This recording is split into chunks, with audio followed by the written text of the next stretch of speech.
ako makatulog. Hmm, anong reason ng mga hindi mo pagtulog? Yung parang nag-o-overthink lang. Kasi the reason why I asked, it could not be related to your medical condition. Hmm, Sometimes not being able to sleep could happen when, for example, uh, mentally challenged ka. Ibig pero sabihin nun, you're thinking about many things. mga ganun, Dok. So, Like, example po, nag-change ako ng yung ano to, yung sa skin po, mga lotions, mga kwan, like, yung talo na talaga. Then, yung mm-mm, environment ko, parang ganun ba, Dok? pero ano yung usual na iniisip mo? Like, last April, na-scam kasi ako. Ganun ba? Tapos, na-scam ako ng 200K, ganun. Mm, Tapos, yun na, hindi na ako masyado makatulog sa kakaisip, ganun, ganun. Tapos, yun, mm. Dok. Tapos, ano to, laging sumasakit yung sagat. Yung parang, yung parang, ano to, sinasabi ng asawa ko na mabaho daw masyado yung utot ko, yung bad breath, tapos, ano to, as in, payat na daw, ganon, sabi niya. Tapos, sinasabi ng mga tao na, ala, nag-gym pa daw, payat naman na, mga ganon po. Actually, when it comes to the gut kasi, ano ba ang mga kinakain mo? So, papasok tayo dun sa ano, naka-carnivore ka ba or Yes po. nagki-keto? Ano to, clean carnivore po, pero yung cheat ko lang po is, ano to, lechon. Um, nahi mo ba yung protein mo? Sometimes po hindi, like, alimbawa, hinahatid ko yung anak ko po, ganon, parang feel ko po hindi po talaga. Kasi yan ang isa sa mga problem dahil kapag nutritionally, hindi mo nakukuha yung kailangan mo, magkakaroon talaga siya ng effect sa katawan. So, puwedeng mas pumayat ka ng pumayat, plus deprived ka when it comes to the calories. So, ang mangyayari diyan, mas hirap din pati thyroid mo. So, kung gusto mo na hindi ka talaga maggamot, dapat mo talaga yung protein mo in a day. Yes po. Lately kasi ang daming nangyari. Actually, even with the follow-up 'no, yung sa follow-up natin, meron pa akong nakita pa rin ngayon na kaunting, tawag dito, kaunting mikrobyo pa rin sa ihi, eh. Yes po, bale nag-ask din po ako sa pamangkin ko, sabi niya more on water daw kasi kung hindi daw, baka blood daw yung ano to, lalabas. Yun yung sabi niya sa akin, Dok.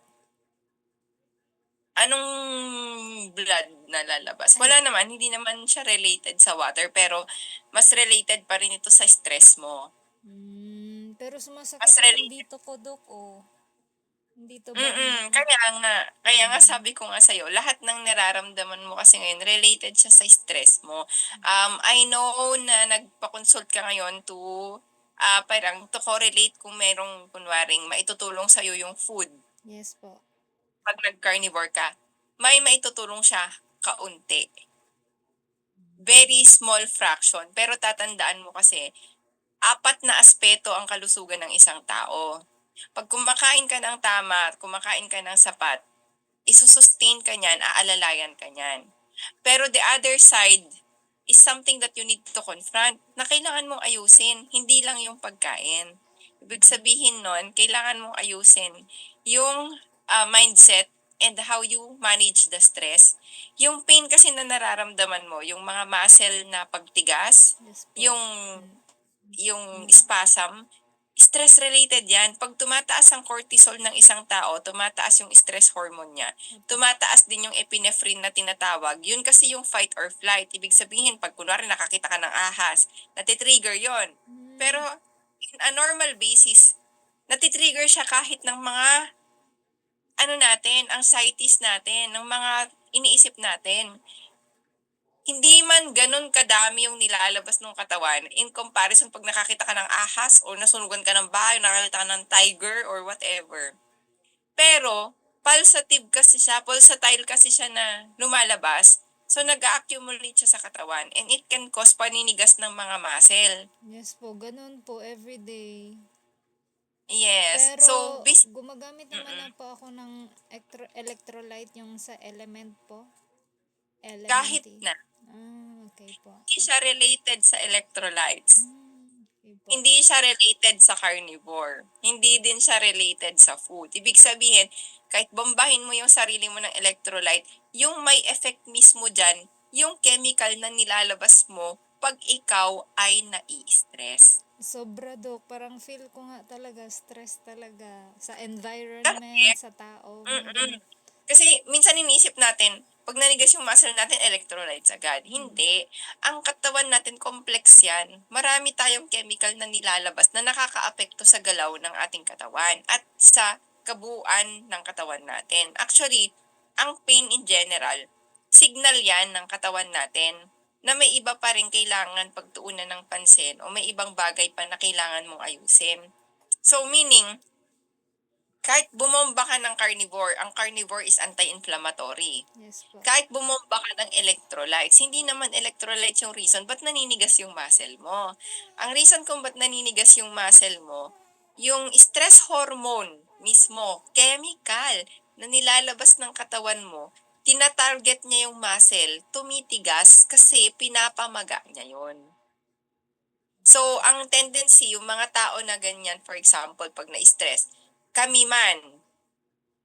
ni Doc Mike man, kahit naka-carnivore kami, darating yung time sasakit yung shoulder mo para kang dinaganan ng elepante. Kasi stress-related siya, hindi siya related sa food. Hindi siya related sa electrolytes. So, yun yung isa sa mga reason ba't tinanong kita, ano ba yung mga iniisip mo? Ang dami Kasi, Dok. As in. yes.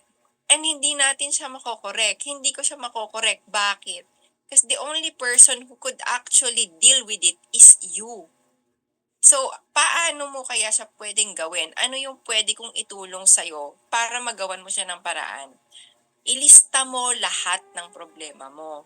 Big sabihin, lahat ng bumabaghabag sa'yo, kung kailangan mo ng bond paper, ilista mo silang lahat. Meron nga Dok. Lahat. Ngayon, nung nailista mo na lahat ng problema mo, anong ginawa mo after mo ilista? Hindi Dok. Bale, ito sana is yung mga tatanungin ko po sana. Sige, yung mga tatanungin mo muna. Sige Kasi po. ang ibig kong sabihin sana, ilista mo yung mga iniisip mo. Yun yung ibig kong sabihin. Sige, mga tanong mo muna. Sige Isa-isahin pa. natin. Ang question ko po sana, medicine, anong good na brand for sleep? Tapos, probiotic for gut. Okay, isa-isa lang. Isa Sige lang pa. muna. Sige pa. Medicine good for sleep po. There is no medicine that could help you to sleep. Even if uminom ka ng melatonin, if you are actually the one repelling it. Ibig sabihin, kahit uminom ka ng melatonin, kahit magpakalasing ka, kung lalabanan mo siya kasi may iniisip ka, lahat wala. Maitutulong sa'yo. Bakit ko nasabi? Because I've tried it all. Kahit lumaklak ako ng melatonin, pag ako ay may iniisip, aantukin ka lang. Ang tanong, itutulog mo ba? Yun kasi yung Parang next na hindi, question. parang open lang siya Hindi do. pa rin eh. Po. Kasi kahit bigyan ka ng pampatulog na kung saan ay aantukin ka, ang Apo. next kasi na question dyan, itutulog mo ba talaga yon? Kasi ang isang tao kahit antok, pag marami siyang iniisip, hindi yan siya matutulog. So, kung ang tanong mo sa akin, anong magandang pampatulog? Wala. Okay po. So, ngayon, Apo. ang binibigay talaga, usually, kunwari, yung mga ganyan, pag kunwari, humihiling yung pasyente, gusto talaga pampatulog. Apo. Kaya sila nire-refer minsan sa mga psychiatrist. Bakit? Kasi si psychiatrist yung may license. Kasi usually, yung mga pampatulog talaga na ang action na nila ay makatulog ka. Yes po. Ano yon? Yellow prescription yon. Ibig sabihin, yun na yung ipine-prescribe na pwede kasing maka-addict. Minsan, addictive drug siya kasi nakaka-high. Papatulugin ka talaga nun. Pero, ito yung problem. Sleep is just an escape. Kung hindi mo talaga aayusin kung paano ka mag-manage ng stress at kung hindi mo sosolusyonan yung problem at hindi mo i-identify kung alin yung problema na dapat bang solusyonan at problema na pwede naman na kasing hindi mo isipin.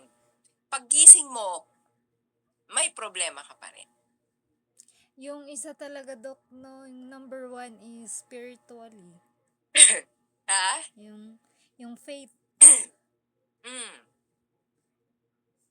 Kasi kailangan mo mag-learn to surrender. Kaya sabi ko sa iyo ganito, ilista mo lahat ang problema mo, hindi yung tanong mo sa akin. Bakit ko pinapalista? Ilista mo lahat ng problema mo at sa lahat ng problema mo na yan, i-cross out mo alin dyan yung may control ka o wala kang control. When I say may control ka, kung yung problema mo sa tingin mo masusolusyonan mo, problemahin mo. Dahil mas masarap problemahin yung mga problema na may kakayanan kang isolve. Pero kung kunwari yung problema mo ay hindi mo naman masosolve at kailangan ng ibang tao o kailangan mong baguhin ng ibang tao para isolve yun, hindi mo naman kontrolado ang ibang tao. So, kung hindi mo sila mababago, hindi na rin masosolve pala yung problema mo, huwag mo na siyang problemahin. Diba? Doon mo kasi makikita na lahat pala ng problema mo sa isang daan, most doon ay number one, hindi ka problema. Pangalawa, hindi nakakamatay. Pangatlo, wala kang kontrol. Pang-apat, hindi mo masosolusyonan. So mag-focus ka dun sa immediate. Ibig sabihin, pag marami kang iniisip at nilista mo lahat, alin dun yung pinakamahalagang masolusyonan mo na may solusyon din sa araw na to, dun ka lang magfo-focus. Kasi ang problema sa atin, ang dami nating gustong solusyonan. 24 hours lang naman yung meron tayo. Tulog ka pa dun sa natitirang 6 hours. Ngayon, ito ang isa sa tanong ko sa'yo. Kung may problema ka at humiga ka na, kung mulat ka pa, may nagagawa ka ba? Wala. Ibig sabihin ganito. Ibig sabihin ganito. Kung kunwari may hindi ka natapos Apa. at nag-decision ka na hihiga ka na para matulog. Pero sa utak mo, sinusolusyonan mo pa rin yon. The point is nakahiga ka na. Ang tanong, may natatapos ka ba habang iniisip mo siya ng nakahiga? Wala po. Pag Wala din. iniisip pa po. May nagagawa ka lang kung gising ka na mayroon ka ng ginagawa. So ano yung reason bakit kailangan nating isipin yung problema natin pag humiga na tayo, gayong wala din naman tayong maa-accomplish dun sa mga oras na yon. Kahit tumakbo pa siya sa utak mo, yung time na nagdesisyon kang humiga, wala ka ng accomplishment. Diba? So, dumadagdag lang siya doon sa burden kasi supposed to be, yung sinasabi mo na faith, dyan magre-rely yung part na once na humiga ka, lahat ng hindi mo natapos, isurrender mo. Kasi opportunity mo na yon para magpahinga. Kasi hindi mo rin naman siya madadagdagan ng solusyon kahit isipin mo pa siya sa gabi. Apa. Mababaghabag ka. Mababaghabag ka na. Kahit sabihin mo na, naintindihan ko yon na scam ka ng 200k. Pero, come to think of it kinita mo yon or pera mo yon na pinaghirapan mo. The facts na Pinag-ipunan. pinag-ipunan mo. Pero the facts na pinag-ipunan mo yon, mapag-iipunan mo yon ulit. Pero yung nang scam sa'yo, wala siyang ibang gagawin kundi maghahanap lang siya ng i-scamin niya kasi hindi niya alam kung paano yon kitain ng maayos. Masakit pero hindi imposible na papalitan ng Panginoon yon sa'yo. Kasi binigay niya yon sa'yo nang hindi mo akalain. Mawala man yun sa'yo, ibabalik niya yun sa'yo ulit. Kailangan mo lang magtiwala na ibabalik niya yun sa'yo ulit. Okay? Kit-kit naman ni baby. Lusog-lusog. Ayan. So, probiotics. When it comes to probiotics, Dok, may nabili kasi ako, pero may pagkadating ay sa Shopee siya, parang hindi nakalagay yung ingredients lahat, gelatin lang. So binili ko, pero pagkadating may nakalagay na rice flour. Isang beses um, lang, di ko na tinuloy po. actually, hindi natin kailangan ng probiotics kung naka-carnivore na tayo. Yun na nga po ang tanong ko nga sana next, Dok, kung paano na lang po, ayusin yung intermittent ko para ma-heal daw. Kasi yun kasi yung sabi nila kailangan nan daw ng intermittent fasting. No need. Ano need Kasi po? oo, mahihirapan lang lalo yung thyroid mo. For someone na may thyroid problem, ang mas focus ng isang tao na may thyroid problem is ma-hit mo yung caloric intake mo at makuha mo yung sapat na protein mo and fat. Kasi pag di mo nakukuha yon, lalong mahihirapan yung thyroid mo. Lalo ka rin hirap matulog. Kaya pala, Dok. Kaya Mm. pala Yun ang ganun yung ipaprioritize mo. Hayaan mo lang yung fasting kasi pag hindi ka gutom, hindi ka talaga gutom. Hindi ka rin naman talaga makakakain eh. Yun na nga, Dok, Pero, yung problema, pero, parati akong gutom. Tapos parang wala akong eh, ganang kumain. bakit ka gutom? Kasi humihingi ang katawan mo. Ibig sabihin, sobrang deficient ka na. Opo, kailangan Kaya ko. ka din prone sa infection. Kasi most probably, hindi ka lang protein deficient. Fat deficient ka na din. Kailangan dagdagan po. Kailangan dagdagan mo. Lalo na yung intake mo ng protein and fat. Yung halimbawa, Dok, ano ang tawag nito? Ang 1 kilo, Dok. So, sa 1 day ko na yan, Dok. 1 kilo, marami na nga yun eh. Kung kaya mong kainin. Hindi nga, Dok. Parang nakakasawa Hindi pag naman laman. kailangan. Hindi. Bakit kasi laman mas maganda pag may taba-taba? Yun na nga po, bumibili din ako. Pero parang, mas masarap yung taba talaga. Yes, totoo. Kasi yun Kasi naman talaga ang, nakakasawa ano, yung laman. yun naman talaga dapat, ang food natin. Kasi tignan mo yung triglyceride mo, ang taas pa rin, 159. So, hindi ko alam kung ano yung mga kinakain mo nitong past months na hindi tayo nagkita. Yun lang, bone broth po, mga pan. Nilalaga ko lang po. Tapos steak, Tapos, mga ang ganun. baba ng HDL mo. Ang baba ng HDL mo, ang taas ng triglyceride.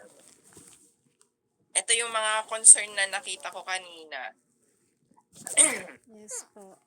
Wait. So, kailangan talagang maisaayos yung kinakain mo. Kung kinakailangan mong mag-dietitian ka para alam mo yung sukat ng food mo. Magkano po pag nagkuhan ako? 1.5 yung sa dietitian. Pero tuturuan ka na niya kung paano kumain, tapos nagmo-monitor siya ng 5 days. Then after nun, okay ka na. Ibig sabihin, alam mo na kung ilan yung sukat ng pagkain. Sige po, try ko po, Dok, ha. Magpaalam muna ako sa asawa ko. Oo. Kumusta naman siya sa'yo? Yun na nga, Dok. Nagagalit siya. Pero ang gusto ko lang ba kasi sa gabi, like, alimbawa, yung noon kasi, bale, gumagamit pa kami ng lubricant, like, kasi always dry po. Tapos, Yes. parang ayaw ko po makipagkuhan sa kanya, ganon. Tapos, Kasi nga nutrient deficient ka na, B. yun Kulang na na nga po. kulang ka na sa sustansya. Even yung lubrication is something to do with fats. Ibig sabihin, what you're eating is kulang sa lahat. Kulang ka sa karne, kulang ka pa sa taba. So kung kunwari makakakain ka ng itlog at saka liempo, mas okay pa sa akin kung hindi naman bawal sa'yo. Yun na nga po ginagawa ko po. Nakikita ko kasi itsura mo ngayon. Tawag dito, hindi siya healthy looking. Una, kitang-kita sa'yo na stress. Yes Mas po. stress ka ngayon kesa nung una tayong nagkita. Yes po, Dok. Mm-mm. in, And then at the masyadong same time, iba yung impis mo ngayon. kinukulang ka talaga sa nutrition. Tapos Ibig sabihin, nagwo-workout pa ako nutrition ng in 1 week, general. Dok. Once a week. Mm. Mm. Sige po. Dahan-dahan. Isa-isa lang. Huwag mong sabay-sabayin. Pero ngayon, Dok, bale medyo na yung okay na yung sa libido po. Pero yun nga lang po, medyo kulang nga po sa food intake. Mm. Mga Kasi ganun. kailangan yun yung matutunan mo, lalo na't may baby ka. Yes po. Nagbe-breastfeed siya? Hindi na po, yung 2 months lang po. Okay. Kasi mahirapan ka talaga, lalo na't ang dami mong iniisip. Ang dami talaga, Dok. Lalo na yung, yun nga, yung parang, yung ano to, yung faith ko, nawala, mga ganun-ganun ba. Ang dami. Ang dami. Tapos itong eye Nagpa-allergy. ko ba, Dok, yung parang mata ko ba, na parang nakalabas yung ito medyo okay. Pero ito, parang Mm. nakalabas siya. Feel ko lang po kasi medyo nafe-feel ko kasi paminsan. Oo. Fatigue na yan. Sobrang pagod ka na kasi. Kaya, Meron na siyang fullness, kumbaga parang ayaw mo pa naman din maggamot, so ibig sabihin yan, buti na lang, normal pa rin yung FT40SH mo. pero kailangan ko maggamot, Dok, if ever. Sa ngayon, not necessary pa naman. Sige po. Okay naman. Okay pa naman siya for me. Yun lang talaga, pag tinuloy-tuloy mo yung ganyan na lifestyle mo, nangarag-ngarag ka, wala. Magda-down lahat. Yung kwan nga, Dok, ano to, napapansin ko yung bandang kidney ba, sumasakit siya. Ano po kaya? Kailangan ko kaya magpa-ultrasound? Hindi naman, pero gusto ko nga na magpaano ka, urine culture and sensitivity para makita kasi meron ka pa ring kaunting UTI. Hindi kasi pwede na magtuloy-tuloy ito dahil baka umakyat sa kidney mo yung um, mikrobyo. Sige po. Opo. Para alam natin kung kasi nagbigay tayo ng gamot noon. Ang problema, 'di ba? Um, umokay pero may recurrent UTI ka na naman, which is yun yung ayaw natin. Always talaga, Dok. Kahit yung buntis po ako, ganun talaga. Lagi din. Opo. Pero hindi naman na ako Yes. umiinom ng mga kung ano-ano, ganun po. Ganun pa rin Mm. talaga. Yes. Kaya sabi ko sa'yo yung ganyan na kung gusto mo i-save pa yung health mo, talagang ire-refer kita sa dietitian. Bahala na kayo nung asawa mo kung paano kayo mag-uusap. Sige po. Kasi yan yung way para matulungan ka kung paano ka kumain. Kasi syempre yung consultation natin ngayon about your kalusugan. Opo. Pero ang nakikita ko kasing kailangan mo ngayon is maging maalam gaano ka ba talaga dapat kadami yung kinakain. Yun na nga, Dok. Medyo ang dami kong napapanood na ganito, na ganyan. Yung parang kwan ba, na-stress din po ako sometimes. Kasi ang Isa dami din. mong Yun na nga, kung ano-ano, kaya sino-sino, kanina kung saan. pinapakinggan kita, sabi ko, naku, maiba na naman siyang sinasabi. Kasi sabi mo, narinig ko po, dapat mag-intermittent. Narinig ko po, kailangan sabi ko, naku, kaya siya nalilito. Kasi, hindi mo na alam kung anong susundin mo. Yes po. Malilito ka talaga. Kasi lahat ng narinig mo, hindi naman yun yung para sa'yo. Okay Pag po. ganyan kasi na bumabagsak na yung katawan, hindi talaga advisable yung tinatawag na intentional intermittent fasting. Pag sinabi yung intentional intermittent fasting, yung nagbibilang ka. Kasi saka lang yun ginagawa pagka kunwari na-hit na ng isang tao yung sapat na nutrition at calories niya, wala ka pa dun eh. Sige po. Ang kailangan mo, mag-ipon muna. Ipon ng ipon. Sige po, Dok. Mag-ipon ka muna ng lakas at ipon ka muna ng sustansya. Sige po. Kasi kung mag-intermittent fasting ka na kaagad, wala ka pang naipon, anong i-repair ng katawan mo? Parang ganito kasi yan eh.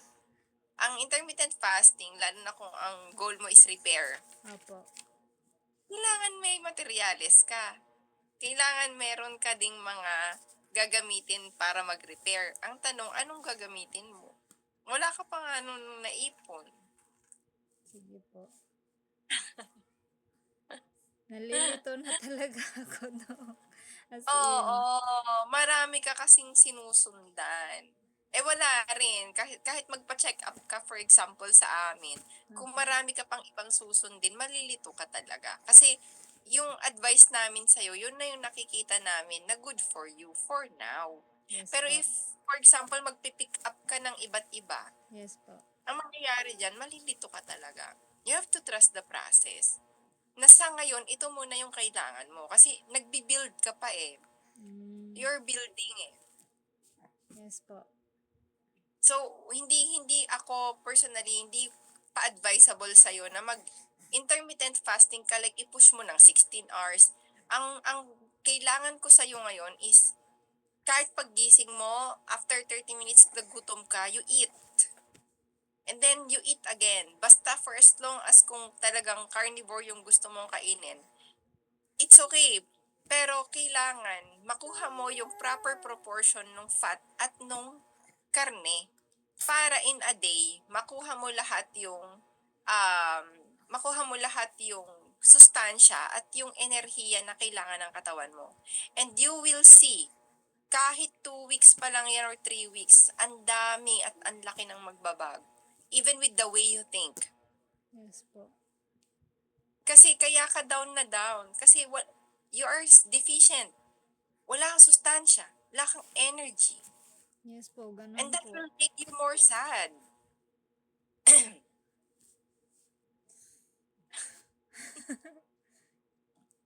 Mm. So pag-usapan nyo ng husband mo, yung yung advice ko na sabihin mo sa kanya, I'll just try once, kamo. Pag walang Opo. nangyari, wag na nating ulitin, kamo. Opo. Pero nire-refer ako ni Doc sa isang dietitian, kamo, na tuturuan ako mismo kung gaano kadami yung dapat kong kainin. At kung kunwari na carnivore yung gusto ko, paano ko siya gagawin? Iga-guide ako, kamo. Okay po. Kasi para din yun sa health mo. Yun na nga po, Dok. As in, bumababa na talaga. As in. Oo.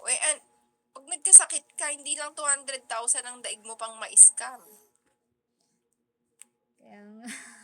Pag may sakit ka, Diyos ko, magsilabasan lahat ng pera mo, pati yung mga nakatago sa baul. Yun na nga po. Totoo yan. Hahagilap ka ng kung saan-saan talaga. Tapos itong kwan, Dok, ano to, yung hair fall po, Dok. Kasama lahat. Aray. Kasama pala Ben, pala. kasama kasi ganito yan. Ang skin, ang nails at ang hair, very dependent siya sa amino acid at saka sa sustansya. Kaya nga ang isang anorexic, naglalagas ang buhok kasi hindi siya kumakain at wala siyang intake ng masustansyang pagkain. Yes po. So, yung pag hair fall mo, kung hindi mo nahihit ang protina mo, at wala kang calories na binibigay sa katawan, kasi once na hindi mo mahit yung protein mo, cascade yan, ibig sabihin, yan ay umbrella effect. Wala kang protina, wala ka rin sustansya. Paglalagas ng parang ganito kasi yan, daig mo pa nagka-calorie deficit ngayon. Nandun, hindi ka carnivore, hindi ka low carb, hindi ka, calorie deficit na yung ginagawa mo. So, Pala. maglalagas talaga yung hair mo. Yes po. Tapos, Dok, Sayang, ano to? Ay, sige sayang po. naman. Yun Sige na lang, nga sige po. lang. Ano pa? Sige Nakalimutan po. ko din po. Sige po. Parang nasabi na po. Bale, Dok, iles ko po yung workout, Dok. Huwag mo na mag-workout. Huwag ka muna sa ngayon. Ang Wag. i-prioritize mo muna is tulog. Pero kung yung workout mo, natutulungan kanyang matulog, okay lang. Mas gusto ko, i-google mo yung time mo sa meditation. Ibig sabihin, Meditation. instead na i-workout mo siya, i-meditate. Like, using ng Either, cellphone, mga ganun po. like, umupo ka lang, tumulala ka. kesa i-workout mo, umupo ka, tumulala ka, you pray.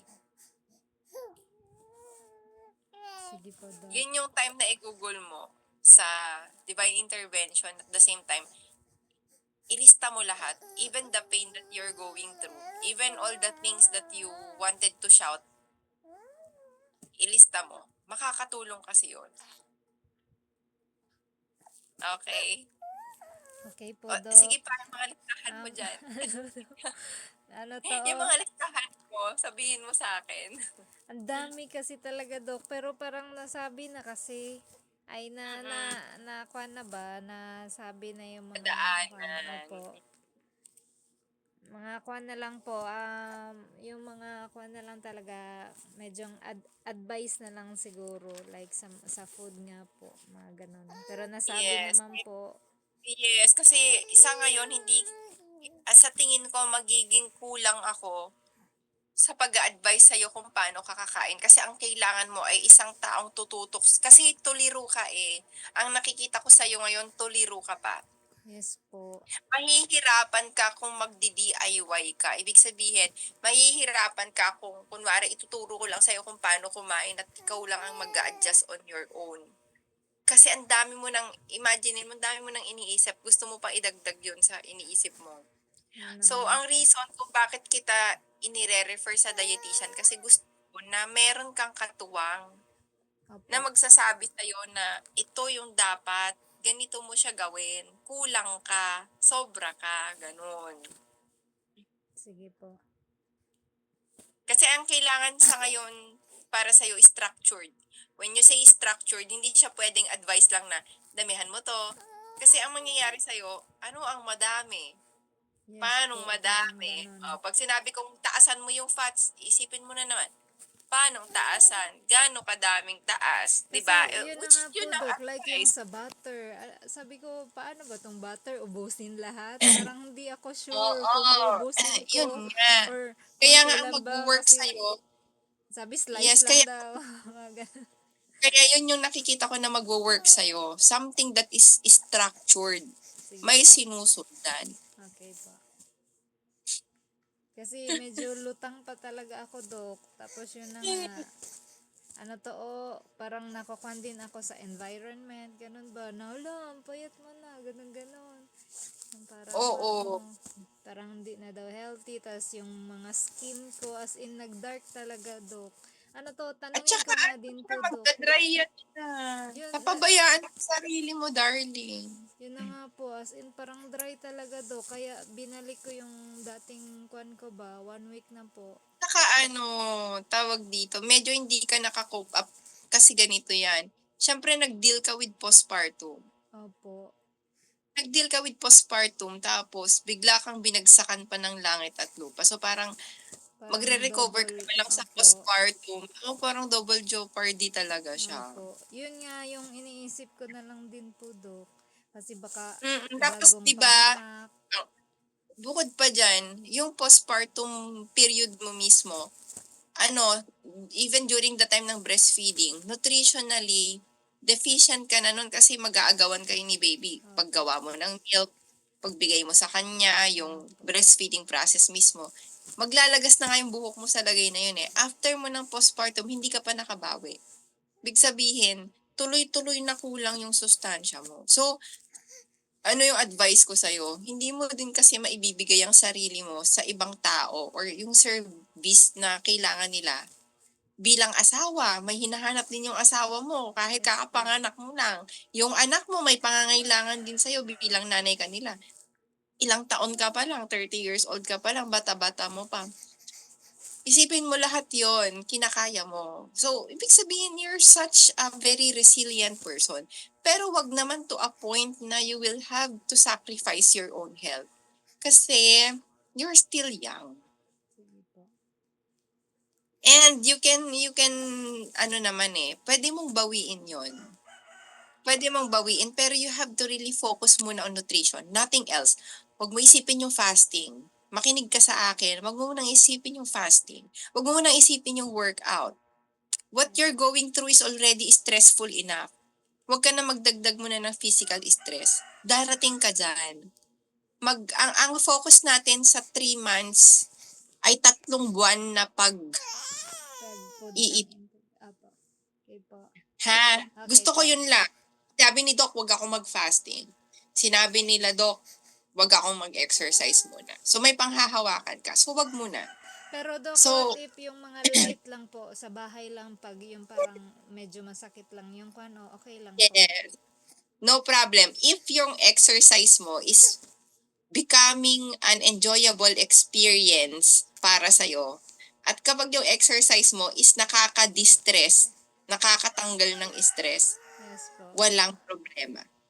Pero kung yung pipilitin mo, kasi parang kailangan para lumaki muscle ko, paano nga lalaki muscle mo, laka ng protina? Ang exercise, saka lang yan nagpapalaki ng muscle. Pag after mo Heavy pa mag- talaga ako, Dok. As Oo, in sa gym alam talaga. mo, alam mo ba kung para sa ng ehersisyo at paano siya nakakatulong sa paglaki ng muscle? Opo. Pag nag-exercise ka kasi ng weight training or muscle resistance, Opo. magkakaroon ng mga micro tear yung muscle, ire-repair siya ng protina. So, yung recovery, dun lumalaki yung muscle. Ito yung tanong. Anong ipapasok mo sa muscle mo kung wala kang kinain na maayos? Hindi rin siya lalaki. Kahit magpakamatay ka sa gym, hindi yan lalaki. Okay po. Now you know. Yes po. Yun na nga yung bumabagabag sa isip ko, Dok, ba? Baka na sobrahan na ako. Tapos, ano to, grabe na yung ano, kung ano-ano na yung ginagawa ko, DIY, chuchu, ano to, ganun, sobra. Oo. Tapos, ano to, yung lalo na sa skin pa lang talaga. Ay, magtanong nga ako, Dok, if okay lang yung sa Grindahan po, mag-order ng yung collagen nila po. Wag muna ngayon. Awag muna po, okay po. Kasi ang nakikita ko sa'yo, nagre-rely ka pa sa O supplements. yun na nga po, Dok. Eh, Baka pwede pa. ba't ka nagre-rely sa supplements? Eh, alam mo naman sa sarili mo na kulang pa yung kinakain mo. Baka naman kasi kulang lang talaga yung kinakain mo. Kaya Dahil ganun po. unahin mo yung kinakain mo. At kapag kumakain ka na ng tama pero kulang pa rin ang sustansya, saka ka magsusupplement. Kasi kaya siya tinawag na supplement. Dahil dapat pandagdag siya dun sa kasalukuyang nutrition mo. Hindi mo kasi mapapalitan ang sustansya ng totoong pagkain sa supplement. Okay po. Kasi pag nag-rely ka sa supplement pero kulang ka naman ng nutritional value, hindi na yung supplement. Replacement na yon. Kasi nire-replace mo na yung totoong pagkain ng mga synthetic lang. Eh, ang kailangan mo, supplement. Magsusupply ka lang. Pero kung ngayon pa lang kulang na yung food mo, hindi mo kailangan ng supplement. Kailangan mo munang buuhin yung pagkain. At pag kulang pa rin siya, saka ka mag-supply. Okay po. At least Makes medyo sense, di ba? klaro po. Opo. Kasi as in, nalilito na ako kung ano, alin ba talaga. Oo. Ano. Mm-mm.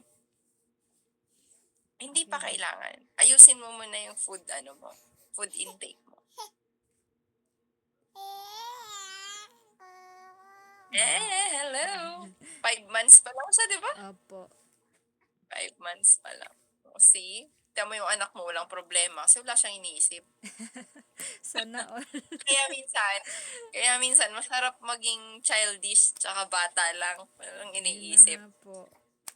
Mm-mm. Pero parang Kami, kalma to siya, Dok, eh. Parang mas kalma siya kesa sa kuya niya na sobrang hyper. Mm-mm. Ito mm-mm. siya. Sige lang po, Dok. Gawin ko lang po yun. Oo, gawin mo muna. Tapos bigyan kita ng diet prescription din pag-usapan yung maigi ng asawa. Sige po. Okay? Okay So, po, yun Dok. lang muna sa ngayon. Yes po, Dok. And then, yun muna. Bigyan lang kita recommendation. Sige po. Okay, sige. Thank you po, Bye! Dok. Bye-bye.